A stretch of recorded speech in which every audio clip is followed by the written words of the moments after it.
interessante que a sua transformação, a sua mudança, acontece do interior para o exterior.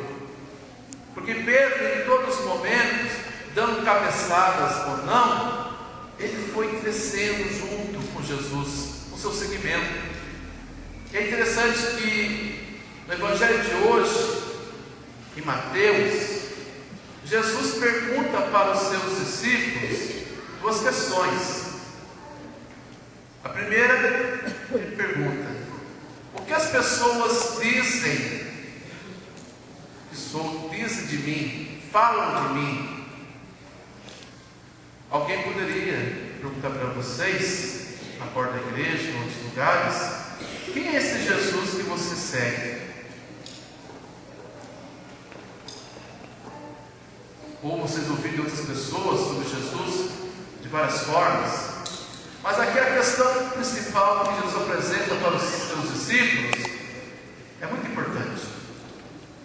Jesus olha para cada discípulo, só para os discípulos: quem sou eu para você? E se Jesus perguntasse para nós hoje: quem sou eu para você? Qual seria a sua resposta?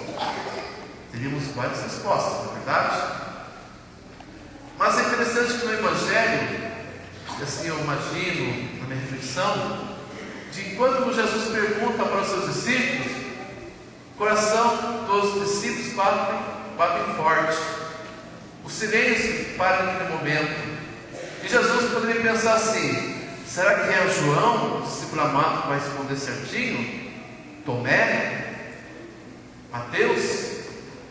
E Jesus ouve de Pedro a resposta: tu és o... quem, pessoal? Tu és o Messias, o enviado do Pai. Então essa resposta que Pedro dá com certa firmeza para Jesus, com certeza, com muita alegria, acolheu essa resposta. E aqui está uma bonita frase de Jesus para Pedro: feliz és tu, Pedro, ou melhor, Simão, filho de Jonas, porque não foi uma pessoa, alguém mais assim instruído que te disse isso, mas foi o meu Pai. Pedro não tinha instrução. Então percebemos que Jesus admira que o próprio Pai revela a sua verdade, a revelação do próprio Filho, com o Senhor, através de pessoas que procuram entender Jesus pela fé, conhecer Jesus pela fé. E assim aconteceu com Pedro.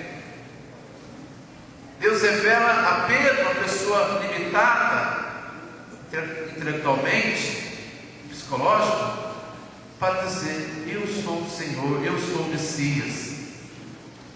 Então, com certeza, Jesus também fala através de nós, cada um de nós aqui presente, nos fazendo instrumento para outras pessoas, levando seu nome para outras pessoas, através dos nossos gestos de acolhimento.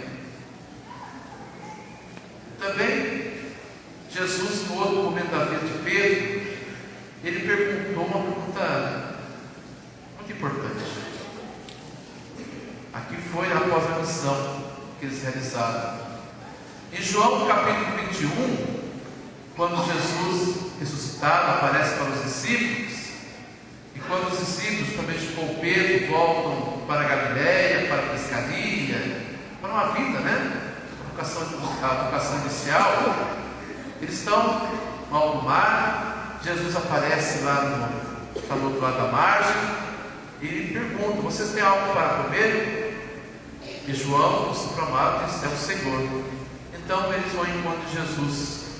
E Jesus pega Pedro pelas mãos, conduz para outro caminho, ou seja, distante de outros discípulos, e pergunta a Pedro, que é o Evangelho de ontem: Pedro, Simão, filho de Jonas, tu me amas? Essa pergunta é essencial para nós hoje. Jesus pergunta para Pedro 3 vezes.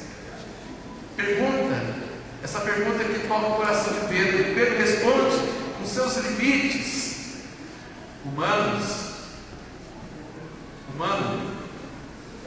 Mas a gente sabe que Pedro, ao responder isso, responde com sinceridade.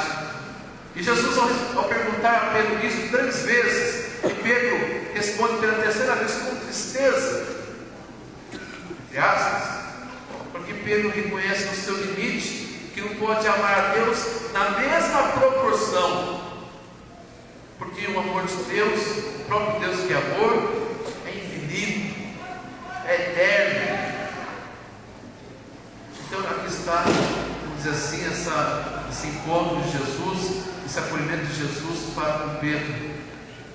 Jesus acolhe o limite, a limitação de Pedro, e Pedro acolhe na sua limitação o infinito amor de Jesus. Isso é bonito. Então nós somos chamados com certeza a amar Jesus. Como? É que está nesse Evangelho, capítulo 21, sobre isso. Quando Jesus pergunta: tu me amas? Jesus ouve a resposta de Pedro, e Jesus diz em seguida: apacenta as minhas ovelhas.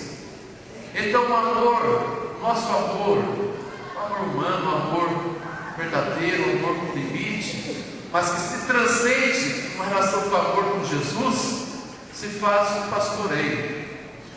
Então, no momento que eu vivo com o sacerdote esse amor de Jesus, através do meu ministério, você no seu ministério, na pastoral da acolhida, com acolher o próximo, acolher bem, você está vivendo, você está amando Jesus de fato, não por palavras somente.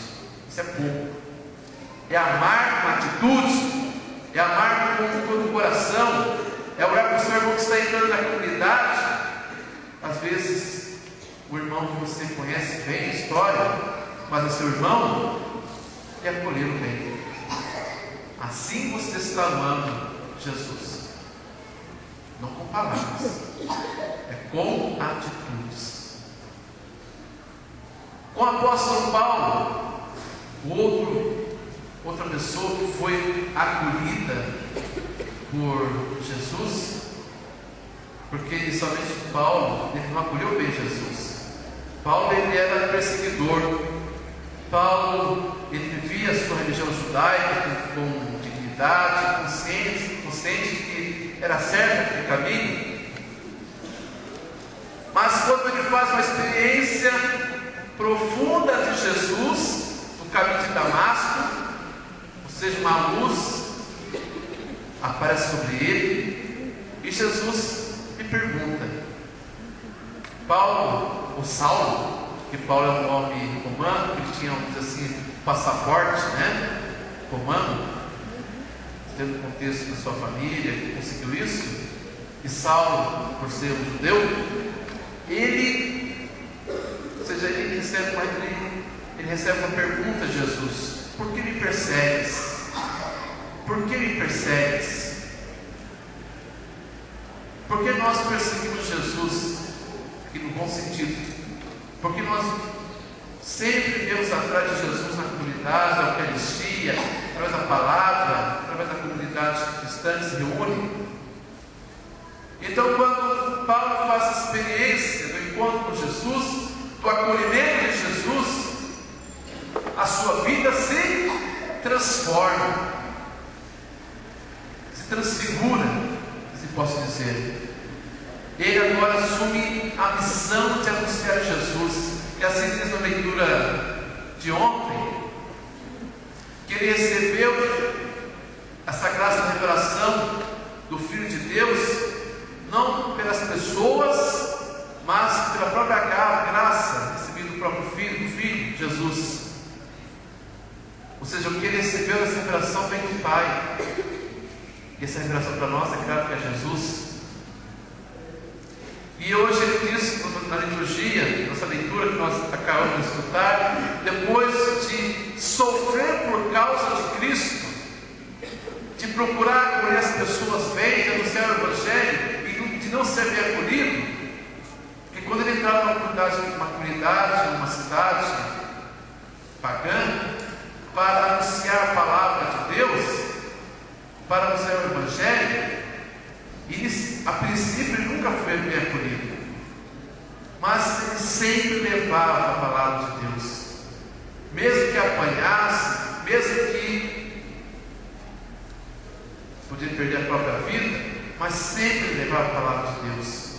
E através dos sofrimentos que ele teve, com certeza ele cresceu, ele se amadureceu, ele se transformou segundo a imagem de Cristo. E hoje ele diz: combati o bom combate.